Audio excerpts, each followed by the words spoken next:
Johnson Charles went very early. Caught by Shamar Brooks for a duck, and Ashley Nurse had an early wicket. But then a good partnership ensued between Devon Smith and Tyrone Theophil, pulling here for 4 quite powerfully, and then punching this off the back foot for another boundary. Bit of a chance there, but they got through with some boundaries. Actually struck 10 fours and 1 6.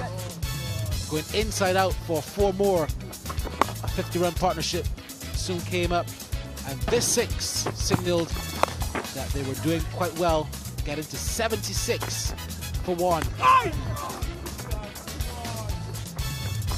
But at this stage, a flurry of wickets. Officially, it was given out, caught behind, although Shane Dorich might have thought it was a stumping. Initially, so did the commentators. And Theophil went. It was all of a sudden 81 for 3.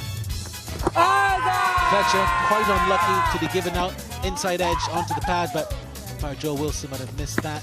He was given out LBW. Ambrose came in and promised much. He's been the leading run scorer for the Windward Islands. But their captain, Liam Sebastian, just gave it away, cutting and went for duck. Ben getting another wicket. The Pride on top. Sharp chance. Would have been a really good catch for the highlights reel, but that wasn't to be. And this too went fine. Dwayne Smith didn't even bother to chase it down. But wickets for Warwican, he got 2. The first was Ambrose. And Shane Shinford, a little unlucky here as well. Warwican wouldn't mind that. He had 2 for 26. A boundary for Katoy, but he soon fell. Cotton Bowl as easy as a wicket come. Bit of a flourish from Kyle Mears. We've seen him bat really well in this competition. We got 26 today. That was a beautiful shot through cover. Mervyn Maffey also got a couple of boundaries with some assistance there from the fielder. He was given a life by the captain, Jason Holder, when he was put down. And Carlos Brathwaite, I don't know who he was vexed with. Certainly not the captain. But then Mears fell. Ashley Nurse taking a well-judged catch. The ball went really high. He had a lot of work to do, and looking at it come down, he did a great job. Talking about good jobs, this 6 from DeLon Johnson, and this swing as well, also gave the innings some impetus. Took it from 151 to 175 before the last wicket fell.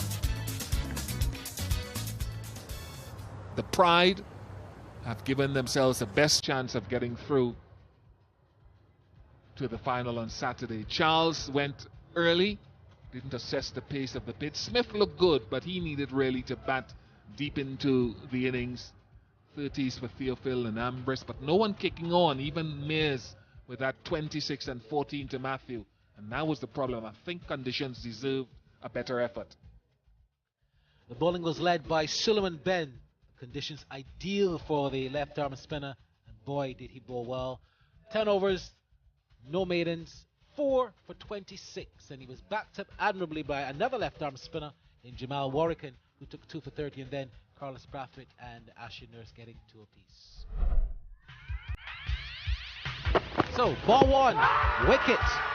Yes, the big man, Dwayne Smith, gone for duck, and the Windward Islands were cock-a-hoop.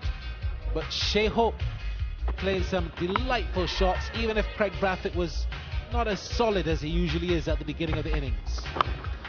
Hope punching off the back foot so beautifully, executed with precision. Placement was the name of the game for Shea Hope. Brathwaite then began to find his groove, and he also struck some boundaries while Hope continued to go through the offside like a bullet. Brathwaite then showed the full face of the bat and was assisted by some poor fielding. But then Hope fell just as he got another start. He was out for 28. Kyle Mears doing the damage. Katoy was not a big joy tonight.